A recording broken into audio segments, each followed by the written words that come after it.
Muy bien, hermanos. Buenos días a los que se han conectado recientemente. Estamos muy agradecidos al Señor de tenerles entre nosotros.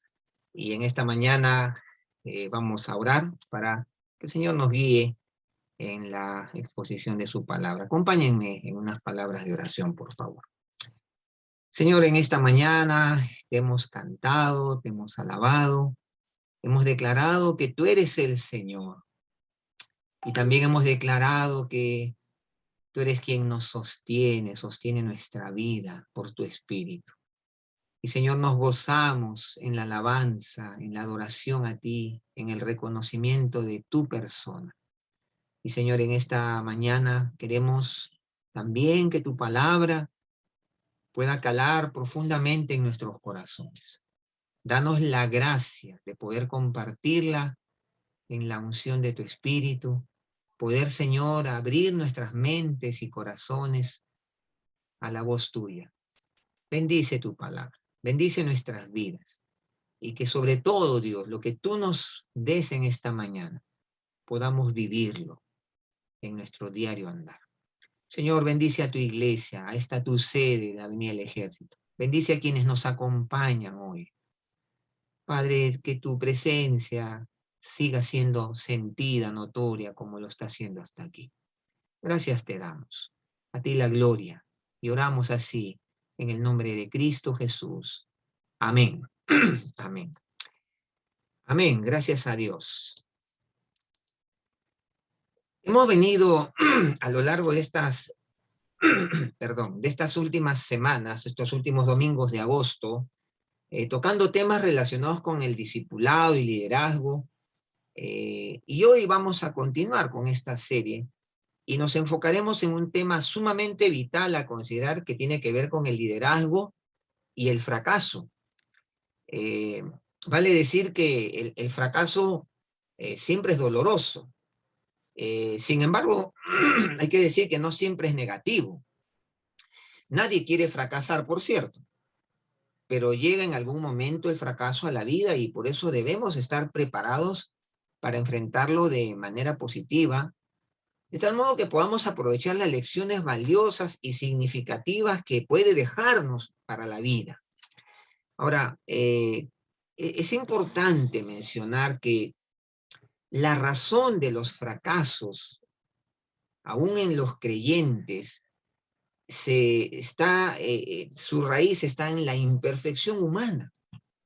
El hombre no puede ser perfecto porque el hombre es de por sí imperfecto por causa del pecado. Ahora, no importa si se es un encumbrado líder o un desapercibido servidor. El fracaso puede llegar y va a depender de cómo lo enfrentemos para más tarde alcanzar grandes logros y grandes enseñanzas. Eso es muy importante, cómo enfrentemos el fracaso. Y antes de continuar y responder algunas preguntas, debemos decir algo sumamente importante. No son los hechos en sí, en la vida, los hechos de la vida, que determinan la vida de los seres humanos. No son los hechos, los acontecimientos, las circunstancias que determinan la vida de los seres humanos, sino las actitudes con las que se enfrenta la vida y sus desafíos. ¿Con qué actitud enfrento yo la vida y sus desafíos? Ahora, por esta razón es que un gran éxito puede tornarse en derrota si invade la soberbia, por ejemplo, la autosuficiencia y otras actitudes negativas. Igualmente podríamos decir o hablar de una derrota en la vida, también podría tornarse en una gran lección y bendecir la vida del que la sufre. Pero si es que reaccionamos con la actitud apropiada, correcta, como debiera ser. Ahora, hay una pregunta que es bueno que nos respondamos. ¿De qué depende el beneficio de una derrota? Y vamos a encontrar o vamos a mencionar que hay dos aspectos de los cuales depende el beneficio de una derrota. Primero, de reconocer que tenemos que aprender y corregir los criterios que hemos seguido antes del fracaso y estar listos al cambio. Tenemos que reconocer que estamos en un proceso de aprendizaje y debemos entonces corregir los criterios con los cuales hemos vivido antes de llegar al fracaso al cual nos hemos visto expuestos, y por supuesto, estar listos al cambio, no volver a pisar el palito, como diría alguien. Ahora, es importante mencionar que cuando el corazón es obstinado y necio, eh, no está dispuesto a aprender. En la palabra se nos dice que aquel que no está dispuesto a aprender es el necio, ¿no? El obstinado, y no está dispuesto a reconocer sus errores y simplemente está condenado a vivir de derrota en derrota. Ahora, por supuesto que para reconocer nuestra necesidad de aprender y corregir algo en la vida, es indispensable una cualidad básica, fundamental, que es la humildad. Sin humildad, nadie acepta la enseñanza ni la corrección. ¿Por qué? Porque la humildad es lo que nos permite reconocer que necesitamos ayuda, que necesitamos algo más. Ahora, es importante decir que el orgullo en nuestra vida impide cualquier tipo de cambio para bien. Y no solo eso, sino que un líder que no posee humildad tratará de negar sus fallas y peor aún, tratará de minimizarlas, eh, tratará de justificarlas, e inclusive culpando a otros de lo cual, por lo cual han salido mal las cosas, o sea, culpando, no, yo no soy responsable, la culpa es de tal o de esta circunstancia. Ahora, pero esto no acaba ahí, ¿no? Sino que finalmente, a causa de la soberbia, el orgullo, podría llegar a volcar su responsabilidad y culpabilidad personal sobre otros y, hermanos queridos, aún sobre Dios mismo. Y un claro ejemplo de esto lo vemos en Adán, en la misma creación, cuando el hombre cae, Adán y Eva caen en el pecado. Dios busca a Adán y le dice, ¿dónde estás? ¿No? Y Adán y Eva se esconden, y cuando Dios los increpa, le dice, ¿quién te ha dicho que estás desnudo? Y bueno, aflora pues que han pecado, y cuando Dios le pregunta, le dice, ¿quién te ha hecho pecar? Entonces, la mujer que me diste, ¿no? Y Eva le echa la culpa a la serpiente, ¿no? La serpiente me tentó. Y esa forma de actuar es una forma natural del corazón que no se humilla, ¿no? Donde la humildad desaparece. Y es curioso porque Adán culpa a Eva, Eva culpa a la serpiente, pero en definitiva Adán culpa a Dios por haberle dado a Eva. Y ahí vemos el cuadro, ¿no? Que a veces llegamos a culpar a Dios por las cosas malas que nos pasan o por nuestros propios fracasos y pecados. Así es el corazón humano, cuando es atrapado por el orgullo y no se humilla, reconociendo su fragilidad y vulnerabilidad.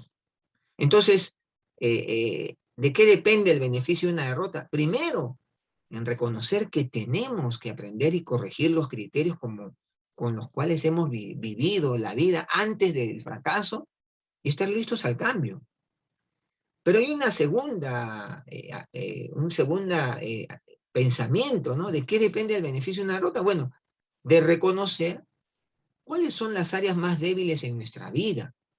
Vale decir que, hermanos queridos, todos tenemos debilidades. Esta es una verdad innegable, ¿no? Quien pretenda decir lo contrario simplemente está negando una realidad profunda de la vida, del corazón, y probablemente está lleno de orgullo y soberbia y autosuficiencia. Por eso no debemos olvidar lo que dice ese popular refrán, ¿no? La soga se rompe por el lado más frágil. La soga siempre se rompe por el lado más frágil. Ahora, es importante afirmar que mire hermano, escúcheme bien, que no es verdad que los muchos años en la fe cristiana nos conviertan en creyentes invencibles e invulnerables, en creyentes libres de fallas, en líderes libres de errores y pecados. Eso no es verdad. Ahora, ¿por qué decimos esto? Porque nuestra carne nos va a acompañar durante todos los días de nuestra vida hasta el final y de nuestra existencia sobre esta tierra, y junto con ella nuestras flaquezas y debilidades. Esto se debe a que somos personas caídas, y esto debe ser una llamada de atención a no descuidarnos, porque el enemigo nos atacará precisamente en aquellas áreas más vulnerables. Por ende, nuestra atención debe estar puesta ahí donde sabemos que somos más frágiles y susceptibles al fracaso. No podemos ser desapercibidos. Miren, por ejemplo, ¿no? Una debilidad podría ser el área sexual, un área que en la gran mayoría de los hombres es un área vulnerable en los hombres. Y de estos ejemplos en la Biblia hay, ¿no? Sansón, David, Salomón, entre muchos. Pero no solamente el área sexual es una debilidad, puede ser también su área de debilidad el poder, la ambición, la fama, el prestigio, el dinero. Y hermanos, usted y yo debemos identificar cuáles son esas áreas vulnerables en la vida para estar alertas y siempre vigilantes. Ahora, es hermoso descubrir en las páginas de la Biblia que es posible revertir situaciones adversas de tal manera que grandes derrotas podrían convertirse en grandes victorias. Pero para que esto sea posible es vital el arrepentimiento, el reconocimiento de nuestra condición, el cambio de actitud, el arrepentirnos es vital. El de corazón humilde es el que se doblega delante de Dios y abre su corazón para que Dios obre y haga lo necesario para restaurar su vida y sacarlo más refinado. Como dice el salmista, ¿no? Dios está pronto a perdonar, restaurar y fortalecer a sus siervos. Su gracia es sobreabundante para aquellos que se acercan con sinceridad al Señor, y eso lo sabemos. Es como lo dice Pablo, ¿no? Donde abundó el pecado, sobreabundó la gracia. Ahora, miren hermanos, este fue el caso de David, a quien miraremos rápidamente para ejemplificar y ampliar estos conceptos. Veamos a continuación rápidamente qué nos enseña la vida de David y cómo podemos enfrentar el fracaso al ejercer el liderazgo en nuestra vida de fe. En primer lugar, vamos a ver cuándo se cede a los impulsos del corazón. Esto lo vamos a encontrar en 2 Samuel 11, un capítulo que hemos leído y que es un tema que conocemos bastante bien. ¿Qué sucede cuando se cede a los impulsos del corazón? Bueno, ahí en 2 Samuel capítulo 11, verso 1, dice que aconteció al año siguiente, en el tiempo que salen los reyes a la guerra, que David empleó a Joab y con él a sus siervos y a todo Israel, y destruyeron a los amonitas y sitiaron a Rabá. Pero David se quedó en Jerusalén. Es interesante porque cuando se cede a los impulsos del corazón, tenemos que tener en cuenta el peligro del ocio sin propósito. Primer tema o primer concepto importantísimo. David no va a la guerra. David se toma sus vacaciones, se toma su tiempo de descanso, pero descuida ponerle objetivo, propósito a ese tiempo también de descanso. Y por ende descuida su relación con Dios. Él simplemente descansa, se relaja, eh, deja de estar vigilante, y algunos comentaristas dicen que David de repente también puso en vacaciones su relación con Dios. Y y por ende se vuelve tremendamente vulnerable. Y hermanos queridos, permítame decirle algo. Aún en nuestros tiempos de ocio, debemos estar vigilantes. ¿Por qué? Como bien se ha dicho, ese famoso refrán, la ociosidad es la madre de todos los vicios. Lo ha escuchado, ¿verdad? Nuestros tiempos de ocio, nuestras vacaciones, nuestros tiempos de descanso, también tienen que tener un propósito. A mí me llama la atención que a veces sucede que, como cristianos, y a mí me ha pasado, estamos de descanso y como que ponemos en descanso también nuestra comunión con el Señor, nuestra vida de oración, nuestra vida devocional, y eso es peligrosísimo, peligrosísimo. Ahora, cuando se cede a los impulsos del corazón, en segundo lugar, se experimenta el terrible proceso de la pasión desatada. Y ahí está, verso 2 al 4, y sucedió un día al caer la tarde que se levantó David de su lecho y se paseaba sobre el terrado de la casa real. Y miren, capten estos conceptos, estos detalles. Y vio desde el terrado una mujer que se estaba bañando, la cual era muy hermosa. Envió David a preguntar por aquella mujer y le dijeron a aquellas Betsabé. Y envió David mensajeros y la tomó. Miren el terrible proceso de la pasión desatada. Primero, ver y alimentar lo que se ve.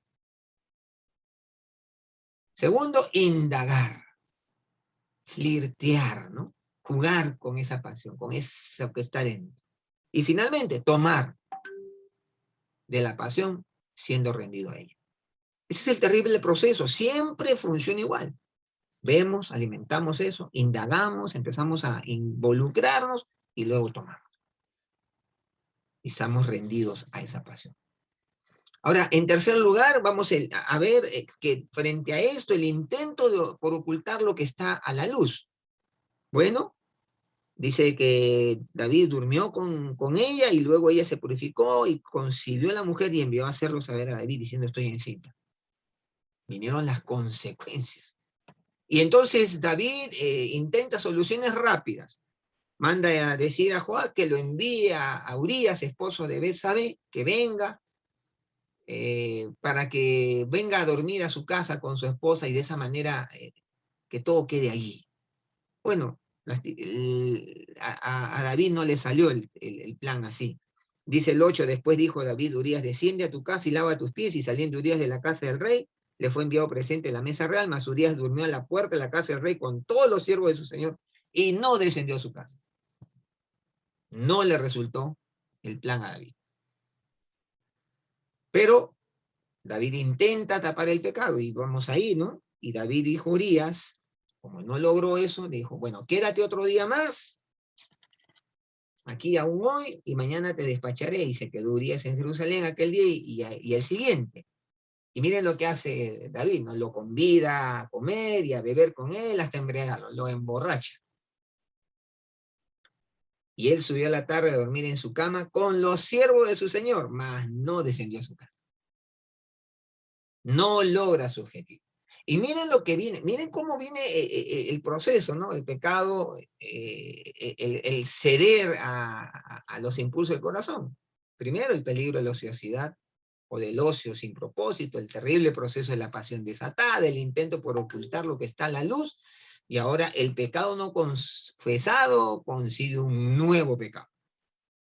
Y miren lo que dice el 14. Venida la mañana, escribió David a Joab una carta, la cual le envió por mano de Urías. A David le entrega a Urías su sentencia de muerte. Impresionante. Y Urías no lo sabía. Y escribió en la carta diciendo, poned a Urías al frente en lo más recio de la batalla y retiraos de él para que sea herido y muera. Ya, lo estaba sentenciando a muerte. El pecado no confesado concibe un nuevo pecado para tapar el anterior. Ahora, si ustedes avanzan, van a ver en el verso 27 la supuesta idea de haber solucionado todo. Y ven, miren el 27, perdón, el 26. Oyendo a la mujer de Urías que su marido Urías era muerto, hizo duelo por su marido, y pasado el luto envió a David y la trajo a su casa, y fue ella su mujer, y le dio a luz un hijo. Pero, ojo, ellos dijeron, ya, pues, ya está, se acabó. Dice, mas esto que David había hecho fue desagradable ante los ojos de Jehová. A veces nosotros pensamos que ahí quedó todo. Ahora, ¿cuáles son las terribles consecuencias del pecado? Terribles consecuencias. El capítulo 12 nos las va a decir. Primero nos ciega el corazón. Miren lo que dice, ustedes conocen la historia, ¿no? Que Natán viene a David, le cuenta la historia de que un rico tenía numerosas ovejas y vacas, pero el pobre no tenía más que una sola corderita que él había comprado y criado, y que había crecido con él y con sus hijos juntamente comiendo de su bocado y bebiendo de su mano. Y vino uno de camino al hombre rico, y este no quiso tomar de sus ovejas y de sus vacas para guisar para el caminante que había venido a él, sino que tomó la oveja de aquel hombre pobre y la preparó para aquel que había venido a él. Horrible, ¿no? Una situación horrible. ¿Cómo puede ser eso? Y David dice entonces, se encendió el furor de David en gran manera contra aquel hombre y dijo a Natán, vive que el que tal hizo es digno de muerte. David no se da cuenta hasta ahí, porque el pecado ciega el corazón. Pero en segundo lugar, el pecado nos endurece el corazón. Mire lo que, y debe, 6, y debe pagar la cordera con 4 tantos porque hizo tal cosa y no tuvo misericordia. Aquí podemos ver la importancia de tener cuentas cortas, ¿no? Con el Señor. ¿Qué es tener cuentas cortas? Es solucionar los problemas, nuestra relación con el Señor, nuestros pecados, solucionarlos rápidamente con el Señor. Si le fallamos, ir inmediatamente, no guardarnos pecados, no dejar de confesarlos, porque se ciega el corazón y se endurece el corazón. Esas son las terribles consecuencias de no tener cuentas cortas con el Señor. ¿Qué otra consecuencia el pecado? Nos hace menospreciar la palabra de Dios. Miren el 9, Natán le dice, ¿por qué pues tuviste en poco la palabra de Jehová? Porque tuviste en poco la palabra de Jehová, haciendo lo malo delante de sus ojos. Sí, el pecado nos hace menospreciar lo que Dios dice en su palabra. Y por último, otra consecuencia del pecado nos trae el juicio de Dios. Vemos ahí en el verso 14 que más por cuanto con este asunto hiciste blasfemar a los enemigos de Jehová, el hijo que te ha nacido ciertamente morirá. Vienen las consecuencias del pecado, las terribles consecuencias del pecado. Pero ¿saben qué, mis hermanos queridos? Justamente al hablar de este tema, hablamos del liderazgo y el fracaso. Porque esa historia no termina en un final funesto, terrible, irreparable. Porque vamos a ver en tercer lugar los resultados del arrepentimiento. Miren ustedes lo que dice el verso 13. David, frente a esta situación, reconoce su pecado delante de Dios. Verso 13. Entonces dijo David a Natán, pequé contra Jehová. Pequé contra Jehová. Él no se justifica, él no busca un culpable, no, él reconoce que pecó delante de Jehová, se humilla, no responde con soberbia y autoritarismo a pesar de ser el rey. Y no le dice a Natán, no, mira Natán, a mí no me vas a venir con estas cosas. No, David se humilla, se reconoce pecador. Y miren, si nosotros vamos al Salmo 51, lo vamos a ver claramente. Verso 1, miren usted, acompáñeme, Salmo 51, verso 1 al 4. Miren lo que dice el verso 1. Ten piedad de mí, oh Dios, conforme a tu misericordia. Conforme a la multitud de tus piedades, borra mis rebeliones, lávame más y más de mi maldad, y límpiame de mi pecado. Porque yo reconozco mis rebeliones y mi pecado está siempre delante de mí. Contra ti solo he pecado y he hecho lo malo delante de tus ojos. David en ningún momento se justifica, en ningún momento traslada su culpa a alguien, no la proyecta, él se autocondena a sí mismo. Él reconoce su condición de pecado. Pero no solo eso, ¿no? Los resultados de un corazón arrepentido. David clama por un nuevo corazón, en el cual reine el Espíritu Santo. Miren lo que dice el verso 10 del Salmo 51. Crea en mí, oh Dios, un corazón limpio y renueva un espíritu recto dentro de mí. No me eches de delante de ti y no quites de mí tu Santo Espíritu.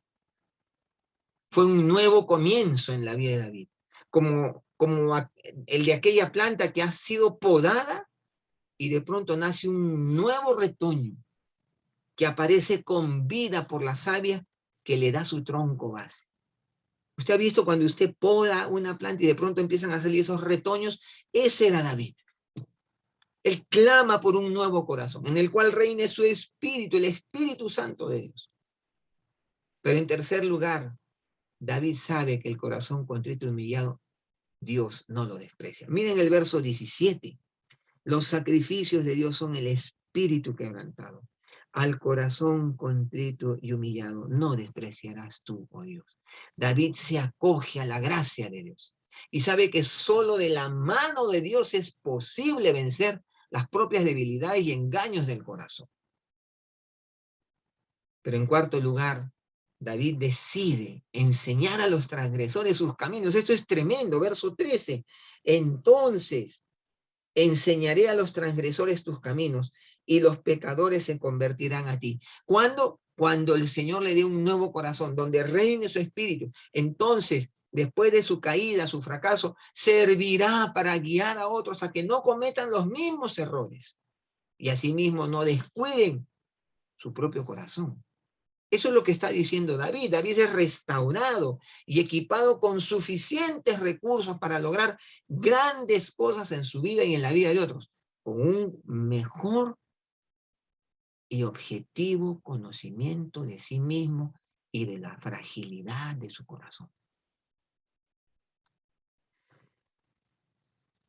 Querido hermano, querido amigo, que quizás nos visita hoy, ¿cómo está enfrentando sus fracasos en su vida de fe? Mire, hermanos, todos fracasamos. Pretender dorar la píldora, como dicen algunos, es en vano. Todos fracasamos en algún momento de nuestra vida, en mayor o en menor medida. ¿Cómo está enfrentando sus fracasos? ¿Cómo los ha manejado? ¿Tiene todavía los fracasos metidos allí, no confesados, que lo limitan y lo han paralizado en su vida cristiana? ¿O estos le han llevado a ser un instrumento en las manos de Dios para enseñar a otros de los peligros del propio corazón? Es una pregunta que este tema nos deja. ¿Qué han producido los fracasos en mi vida? ¿Nos han acercado al Señor? ¿Le han acercado al Señor? ¿Le han llevado a depender más cada día de las fuerzas de Dios? Mire, hermano, permítame decirle algo. La vida de fe es una vida de batalla, de lucha, de trabajo, en donde uno tiene que llegar a un punto en esta vida de fe, de darse cuenta que si yo me despego así de Dios, me desbarranco.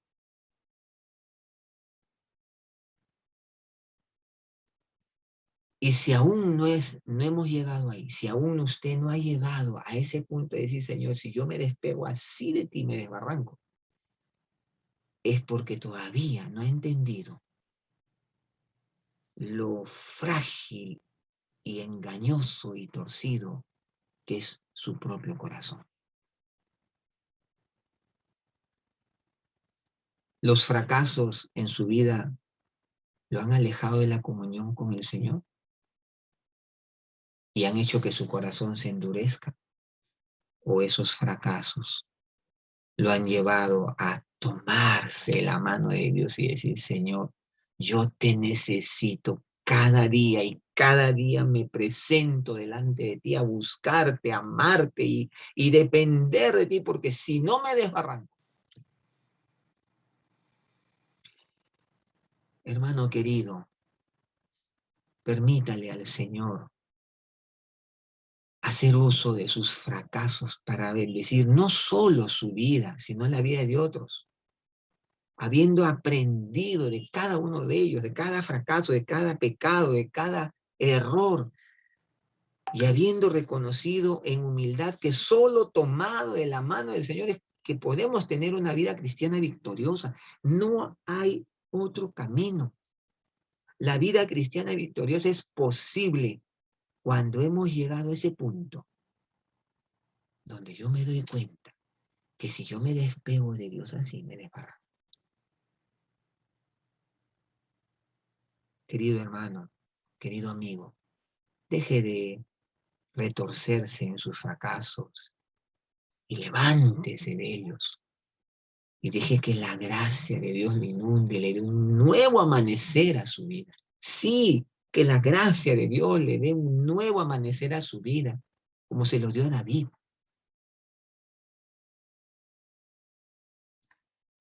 Y usted, querido amigo, que quizás nos visita, reconoce que ha fracasado muchas veces en esta vida y estos le han llevado a experimentar una tremenda frustración y vacío, una falta de sentido y propósito en la vida.